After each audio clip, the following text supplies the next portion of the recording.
And also, while we're waiting, I am hearing feedback, so if everybody could just mute themselves if you're not speaking, that would be terrific. We are recording. Okay, good afternoon. Good afternoon, Your Honors. Well, Mr. VOSSBRINCK, if you don't mind muting yourself at this time, please. Thank you. Okay, let me see how to do that. Okay. Because we get feedback. Thank you very much, sir. So welcome to the appellate court. I am Judge Cradle, and I'm sitting today with Judge Suarez and Judge Baer. This is the matter of KARL Paul VOSSBRINCK versus Geraldine CHEVERKO. This is a virtual argument that is being conducted on the Microsoft Teams platform. It is being live streamed on the Judicial Branch's YouTube channel, and the recording of this argument will be posted on the branch's website. To the extent there's any protected information involved in this case, it should not be disclosed during the course of oral argument. So I would ask you to be mindful of that as you're arguing. To make sure we can hear and see one another, I will ask everyone to introduce themselves, beginning first with the judges, then followed by the appellant, and then counsel for the appellee. I am Judge Cradle. I'm Judge Suarez. Judge Baer.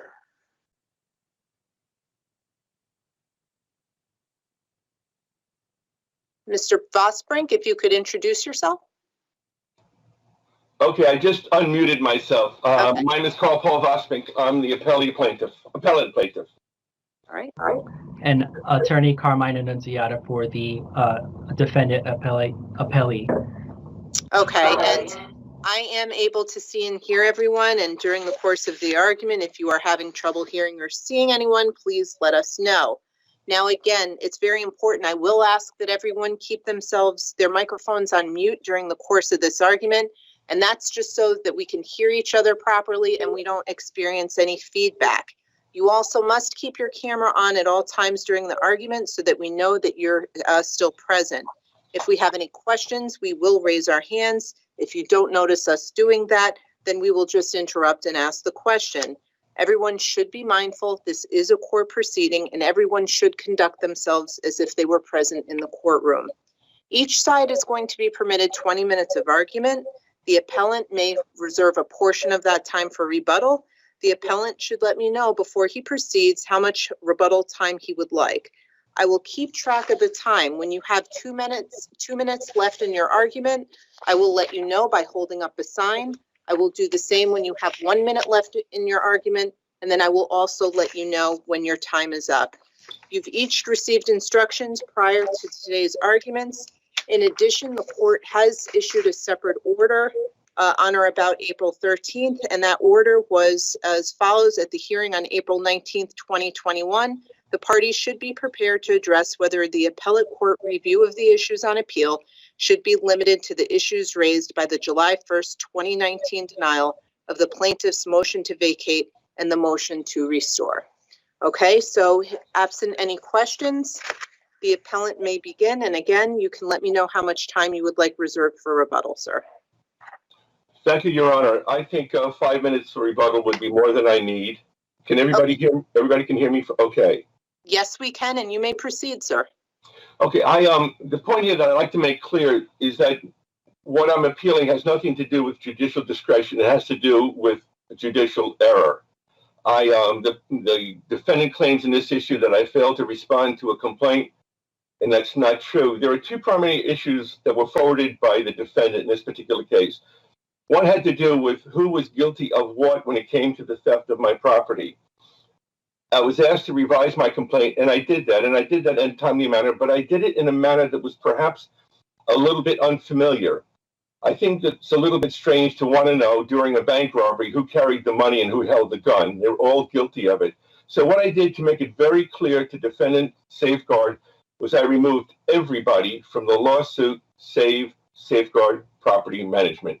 They're the only defendant. The revision to my complaint was to do that. I did later file a revised complaint, but the point was, although it was a little bit contrary to procedure, I did revise the complaint in a timely manner as requested. The second issue had to do with the defendant wanting to know what was stolen, how it was stolen, and who stole what.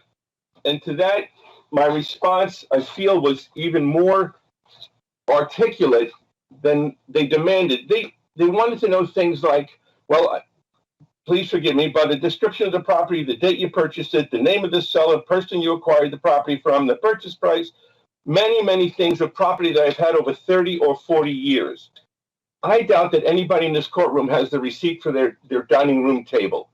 So what I did to make it perfectly clear was I filed a chronicle. And the way I valued the property was by looking up what it was worth in the contemporary market. 83 pages carefully describing what it was with the value, rather than go through the tedious exercise that would take a couple of years to try to find out who I bought what from. I showed every article with 1,000 words in the form of a picture. I filed 3 affidavits, 2 from my sons and 1 from a friend. Those affidavits were kind of besmirched because they were demeaned because they were from my sons and a friend. Who else is going to know what I have? Is there some arbitrary stranger who would be familiar with my possessions? I think not. I believe that I fulfilled all the requirements required by the law. And the other thing I want to touch upon is 52-212, Connecticut statute. It's the 4-month limitation for response. I did timely file in that time frame, but the truth of the matter is, rights to due process are not a matter of judicial discretion. They're guaranteed me. The right to due process, the right to my time in court, is guaranteed to me by the United States Constitution and the Constitution of the state of Connecticut. This issue needs and deserves to be heard. I believe it got nothing more than a glancing review by the judge. If he had reviewed the case carefully, he would have known that I complied prior to the motion to dismiss. The motion never to dismiss should have been granted. And I want to touch on something else.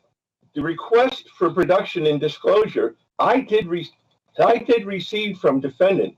It is nowhere on the court docket. How can a judge grant something, a motion, to compel with something that's not on the court docket? But I did receive it, and I replied with my chronicle. I think it's important to realize that on the very same day that I was given 20 days to comply, I went home. I complied. I didn't know on that very same day that a motion, because we were not in court, that the motion to dismiss was granted. So naive was I to that on November 24th, I filed a notice to the court that I was compliant. Months go by and I hear nothing from the court, so I finally call up and someone says, your case was dismissed. Well, I think that's a violation of due process and a violation of my rights, but I should have been notified. And a way to emphasize that I am not notified was that I did not notice, I was not given notice of this order by the court on the 13th. It was only happenstance that I happened to call a very nice clerk named Corey Day. And Corey Day, and I called him because I didn't know if I was virtual or live. I was live in one and virtual in one. And Corey assured me that this was virtual. And he said, by the way, Mr. VOSSBRINCK, you have an order from the court. I did not receive that in my email, nor did I receive the November 5th, 2018 motion to dismiss by the judge. And in annotations to 212, there are many annotations and citations that show that the judge has absolute discretion to rule in those matters.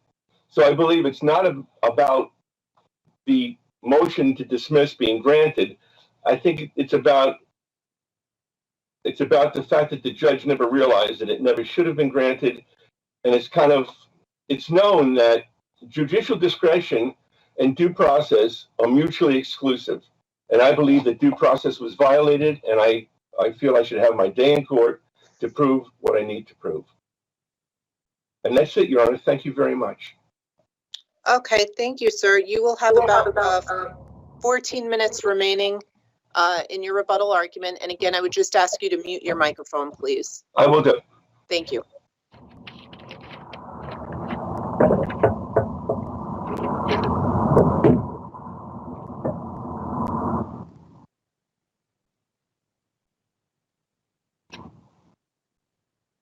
You may proceed when you're ready. Okay. Thank you, Your Honors. Good afternoon. May it please the court, I'm Carmine Annunziata representing the defendant Appellee Safeguard Property Management. First of all, I'd like to begin with addressing the court's correspondence from April 13, 2021, inquiring about the issues that are presented on appeal. I don't think there can be any dispute that the issues in this appeal have to do with one issue, and that issue is whether the trial court properly denied Mr. VOSSBRINCK's motion to open the judgment and restore his case to the docket. The merits of the underlying non-suit are irrelevant, so a lot of the facts that Mr. VOSSBRINCK talked about have nothing to do with whether or not the court should have granted his motion to open. Basically, his own notice of appeal states that his appeal is from the trial court's refusal to correct its own error. So, in other words, he's appealing the court's decision to not open his judgment and vacate the judgment. He cannot appeal the error itself or the judgment itself. His appeal is limited to whether or not that motion was properly denied, and it's that the court's decision in Languish versus New England Residential Services is directly related to this issue, and speaks for that. So the trial court entered judgment November 5th, 2018.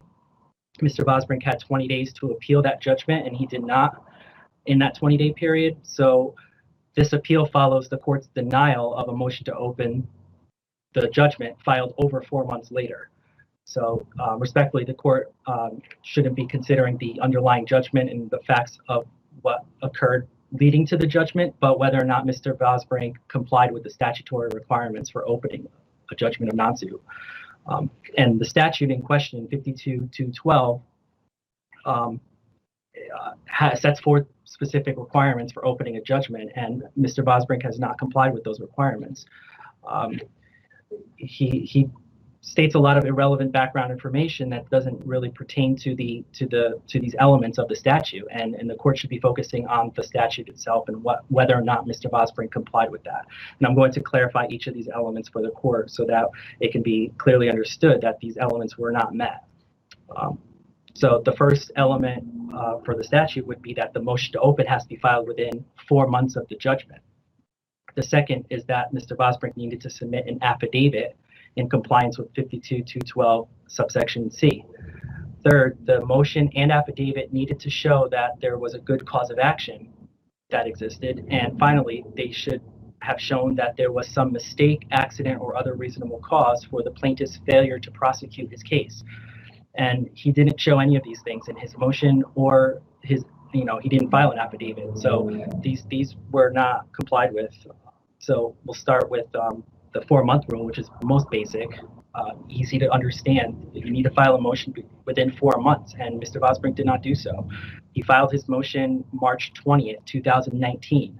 That's more than 4 months than the November 5th, 2018 judgment. So based on that alone, the untimeliness of his motion, the court had to deny his motion to open the judgment.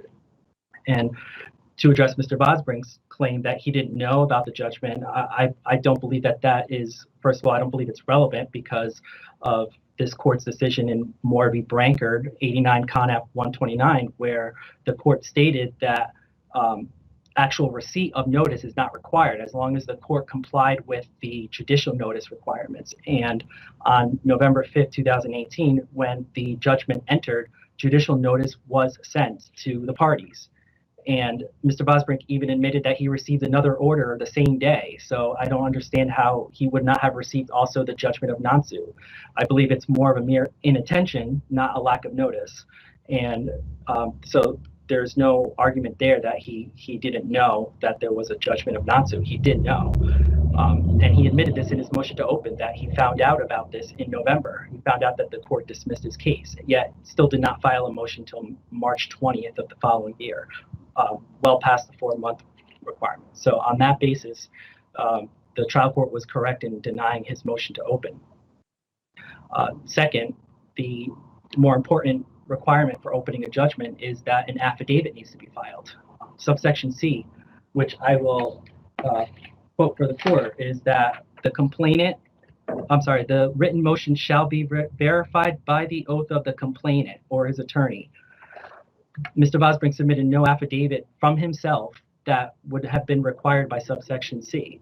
He discusses affidavits from his sons and his witness, but those are not from him, which is not satisfactory to the statute.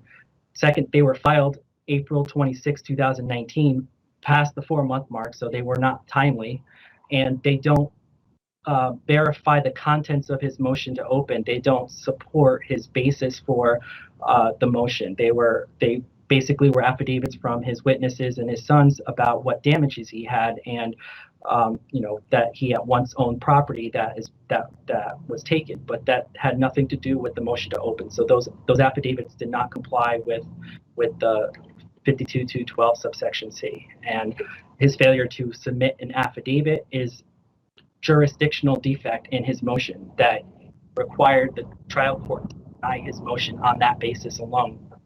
The law is very clear on that, Your Honors. Failure to file the motion and affidavit deprives the court of any discretion to open the judgment of non-suit. And I know Mr. VOSSBRINCK, stated that this isn't a discretionary issue, but there literally was no discretion for the trial court but to deny his motion based on his untimeliness of his motion and lack of an affidavit. Direct comparison to the GF construction case versus Cherry Hill Construction, 42 Con-App 119, where same thing, plaintiff didn't file an affidavit within 4 months. This court stated that the trial court was without jurisdiction to grant the motion because there was no affidavit. The facts are even less favorable for Mr. VOSSBRINCK here because he didn't file an affidavit, even an untimely one. He didn't file a compliant one whatsoever. So on that basis, the trial court was correct in denying his motion because it had no authority to open the judgment of non-suit. So just to reiterate, the trial court had no discretion and had to deny the motion. But, Your Honors, if the court had discretion to even consider his motion, it would still have been proper for it to be denied because he did not show the requisite showing that what 52.212 also requires is that there was a good cause of action and that he had a mistake, accident, or other reasonable cause for failing to prosecute his claim. Those were not shown in his motion. They were not shown in any affidavit because he didn't submit an affidavit. So those requirements, the court could have easily concluded that he didn't meet those elements of the statute as well, even if it had some discretion there to determine whether or not it was sufficient. Sufficient enough showing, but there was just no showing whatsoever in his motion or anything that he filed to show that those elements were met. I believe Mr. VOSSBRINCK mentioned there was 2 orders that came down on the November 5th date, 2018. There was a discovery order that came down. That's a completely irrelevant order. That was related to a motion for order of compliance as to discovery, which was not related to the non-suit whatsoever. There was a motion for non-suit for Mr. VOSSBRINCK's failure to plead. He didn't revise his complaint on time, and contrary to what he stated, he did not submit a timely revised complaint. He filed a revised complaint after the judgment of dismissal had already entered the end of November 2018. He had to revise his complaint before the court. Yes, Your Honor. Do you have any idea about what actions Mr. VOSSBRINCK took to open the non-suit? Is there anything in the file that indicates that there was any kind of motion to open the non-suit? And I'm putting that aside from just filing an amended or revised complaint. Your Honor, there was nothing else filed besides the revised complaint that he filed 3 weeks later after the judgment of non-suit and a withdrawal of the action as to the co-defendants. And he filed a chronicle, what Mr. VOSSBRINCK talked about, a chronicle itemizing, photographs of his damages of property he had. But there was no motion to open the judgment. That motion came March 20th, 2019. 15 days after the 4-month period had passed. There was nothing. There was no activity whatsoever from December to February. There was nothing filed complete inattention to the case, and he had the time to file a motion to open by March 5th. So, Your Honor, he did not file anything that was remotely compliant to a motion to open within that 4-month period. Let me say this then from a slightly different approach. Is there anything in any of the papers that Mr. VOSSBRINCK filed that would indicate any reasons that he had for suffering the entry of the non-suit and then having a basis to get that opened? I don't believe so, Your Honor, because as evidenced by Mr. VOSSBRINCK's filing of a revised complaint, he was capable of revising his complaint in the first place. He just did it too late. He did it after the judgment of non-suit entered. The non-suit was solely related to his failure to revise his complaint, which was due to a request to revise filed 5 months before the judgment even entered. There was a motion for non-suit pending since June 2018 and then got granted November 5th. But no efforts from Mr. VOSSBRINCK to revise his complaint before the court eventually granted the motion for non-suit. He didn't even object to the motion for non-suit. The court had no other reason but to grant the motion and enter judgment. And he did revise his complaint after that. That's what woke him up to file something, but it was too late at that point. So there was no mistake before the judgment of non-suit entered. There was no mistake. It was complete inattention to what he should have been doing before the court eventually ruled on the motion for non-suit. Thank you. Thank you, Your Honor.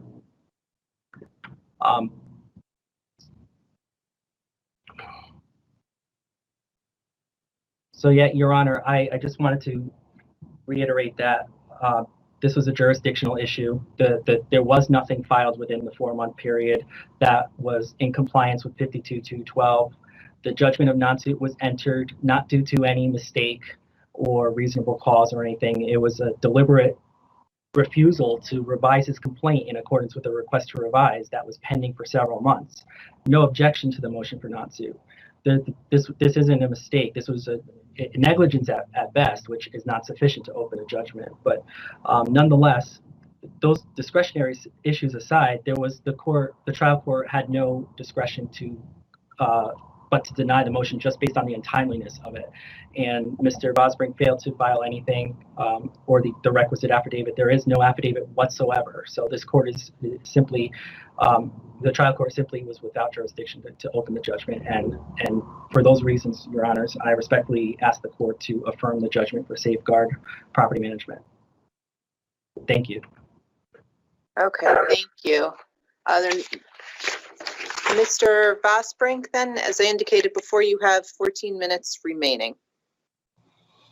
Thank you, Your Honor. I think that there's a bit of a smokescreen going up here. I did respond first I responded with an objection to revise the complaint. And then I did revise the complaint in the manner that I told you. And we're talking here about whether the judge was correct in granting the motion. My point is the judge made a mistake. It's not about his discretion. It's about a mistake. It's just about his failure to review the case at hand. It's suggested that by Attorney Annunziata that it was a dereliction of duty or a lack of diligence. I've been at this for 7 years. I have handled a flurry of motions and attempts to stop this. And the idea that I would not respond, in fact, regarding an opening a judgment upon default or non-suit, it's axiomatic that the right to vacate a judgment assumes that the party who is exercising the right is given opportunity to know that there is a judgment to open. I had no idea that there was a judgment to open, but the point is there never should have been a judgment. The judge made a mistake by not reviewing the case. We're talking about judicial error here. And Safeguard Property Management is wrong in this issue, and they're hinging their whole case upon whether I failed to perform some judicial duty or some clerical duty. And the fact is, it's imposing upon my right to be heard at trial. I know that nowhere does Safeguard Property Management deny the fact that they took the things that they took from me, and it's known that they had no court order to do so. I know that Safeguard Property Management knows that they're wrong, and the way that I know it is that I had a very dear friend named Alan Gordon who stored things on my property in my vinyl enclosure, about $40,000 worth of things, including his father's record collection. The judge in that case did not dismiss it. It was going to go to court. And Safeguard Property Management couldn't write a check fast enough for the $40,000 that was owed to Mr. Gordon. My friend Alan did not want to go for treble damages to which he was entitled. He was tired. I'm not tired. I want my day in court. I did not fail to do anything wrong. And Attorney Annunziato is mistaken about the 4-month time frame. This court has the right to restore my suit, my case to trial. I feel that the judge has made many mistakes. One is issuing contrary, allowing me to believe that I have 20 days to comply with the motion at the same time that he's granting a motion to dismiss, to me, is an abrogation of duties. And the other thing that I think is really telling is that defendant filed a motion for non-suit and then 8 days later filed a motion for order of compliance. Why would someone want me to comply with discovery after they filed a motion for non-suit? I find it clearly an attempt to confuse me and or the judge, and apparently they were successful. Your Honor, I really have little more to say. I'm relying on this court to allow my due process to proceed. I thank you all for your time. I appreciate the ability to speak before you. God bless. All right, thank you very much to both of the parties. I'm sorry, I'm hearing feedback. We are going to take this matter under advisement, and we will stand in recess until 4 p.m. Thank you. Thank you, Your Honors.